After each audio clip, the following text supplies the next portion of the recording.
ಎಲ್ರಿಗೂ ನಮಸ್ಕಾರ. ಪರಿಶ್ರಮ ಕಿಚನ್ನಿಗೆ ಸ್ವಾಗತ. ಈ ದಿನ ಬಾಳೆಕಾಯಿಯನ್ನು ಬಳಸಿಕೊಂಡು ಒಂದು ರುಚಿಕರವಾದ ಪಲ್ಯವನ್ನು ಮಾಡ್ತಾ ಇದ್ದೀನಿ. ಬಾಳೆಕಾಯಿಯ ಮುದ್ದೆ ಪಲ್ಯ ಅಂತ ಹೇಳ್ಬೋದು. ಹೆಚ್ಚು ಕಡಿಮೆ ಇದು ಮಸಾಲೆ ದೋಸೆಯನ್ನು ಮಾಡುವಾಗ ಆಲೂಗಡ್ಡೆಯ ಪಲ್ಯವನ್ನು ಮಾಡ್ತಾರಲ್ಲ, ಅದೇ ರೀತಿಯಲ್ಲೇ ಇರುತ್ತೆ. ಸ್ವಲ್ಪ ಡಿಫ್ರೆಂಟ್ ಆಗಿದೆ ಇದು. ಬಿಸಿ ಬಿಸಿ ಅನ್ನದೊಟ್ಟಿಗಂತೂ ಭಾಳನೇ ರುಚಿಯಾಗಿರುತ್ತೆ.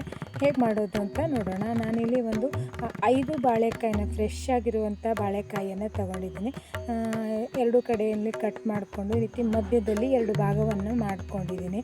ಕುಕ್ಕರಿಗೆ ಹಾಕಿ ಇದು ಮುಳುಗುವಷ್ಟು ನೀರನ್ನು ಹಾಕಿ ಒಂದು ಮೇಲ್ಗಡೆಯಿಂದ 2 ಚಮಚ ಆಗುವಷ್ಟು ಎಣ್ಣೆಯನ್ನು ಹಾಕಿ ಕುಕ್ಕರ್ ಮುಚ್ಚಳವನ್ನು ಮುಚ್ಚಿ 2 ವಿಸಿಲ್ ಹೊಡೆಸಿದರೆ ಸಾಕಾಗುತ್ತೆ. ಬೆಳೆದಿರೋ ಬಾಳೆಕಾಯಿ ಆದರೆ ಇದು ಪೂರ್ತಿಯಾಗಿ ತಣಿದ ಮೇಲೆ ಸಿಪ್ಪೆಯನ್ನು ನೋಡಿ ಈ ರೀತಿಯಲ್ಲಿ ತುಂಬ ಸಾಫ್ಟಾಗಿ ಬೇಯಿಸ್ಕೊಳ್ಬೇಕು.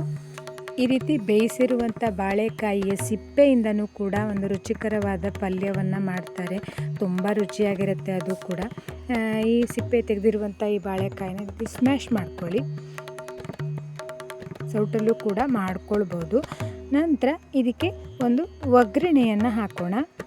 ಒಂದು ಪ್ಯಾನಿಗೆ 2 ಚಮಚ ಆಗುವಷ್ಟು ಎಣ್ಣೆ, 1 ಚಮಚ ಉದ್ದಿನಬೇಳೆ, ಅರ್ಧ ಚಮಚ ಜೀರಿಗೆ, ಅರ್ಧ ಚಮಚ ಸಾಸಿವೆ, 2 ಕಡ್ಡಿ ಕರಿಬೇವು ಚೆನ್ನಾಗಿ ಹುರಿದು ಆದಮೇಲೆ ಇದಕ್ಕೆ ಖಾರಕ್ಕೆ ನಾನು 4 ಹಸಿಮೆಣಸನ್ನು ಬಳಸಿದ್ದೀನಿ. ಹಾಗೆ 1/4 ಕಪ್ ಆಗುವಷ್ಟು ಸಣ್ಣದಾಗಿ ಹೆಚ್ಚಿರುವಂಥ ಈರುಳ್ಳಿ, 1/4 ಚಮಚ ಅರಿಶಿನ, ಇವೆಲ್ಲವನ್ನು ಎಣ್ಣೆಯೊಳಗಡೆ ಹುರ್ಕೊಳ್ಬೇಕು. ಇಲ್ಲಿ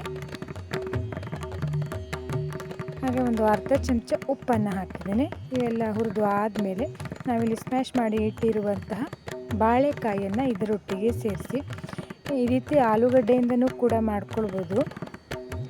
ಚೆನ್ನಾಗಿ ಮಿಕ್ಸ್ ಮಾಡಿ ಮೇಲ್ಗಡೆಯಿಂದ ಸಣ್ಣದಾಗಿ ಹೆಚ್ಚಿರುವಂಥ ಕೊತ್ತಂಬರಿ ಸೊಪ್ಪು ಹಾಗೆ ಫ್ರೆಶ್ ಆಗಿರುವಂತಹ ತೆಂಗಿನಕಾಯಿ ತುರಿ 2 ಚಮಚ ಆಗುವಷ್ಟು ಹಾಕಿದ್ದೇನೆ. ನಿಮಗೆ ಇಷ್ಟ ಇಲ್ಲಾಂದರೆ ನೀವು ಸ್ಕಿಪ್ ಮಾಡ್ಬೋದು.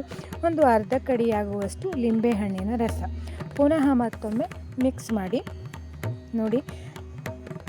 ರುಚಿಕರವಾದಂಥ ಬಾಳೆಕಾಯಿಯ ಮುದ್ದೆ ಪಲ್ಯ ರೆಡಿಯಾಗಿದೆ. ಪೂರ್ತಿಯಾಗಿ ತಣಿದ ಮೇಲೆ ಈ ರೀತಿ ಮುದ್ದೆ ರೀತಿಯಲ್ಲಿ ಕಟ್ಕೊಳ್ಳಿ. ಇದನ್ನು ಬಿಸಿ ಬಿಸಿ ಅನ್ನದೊಟ್ಟಿಗಂತೂ ತುಂಬ ರುಚಿಯಾಗಿರುತ್ತೆ.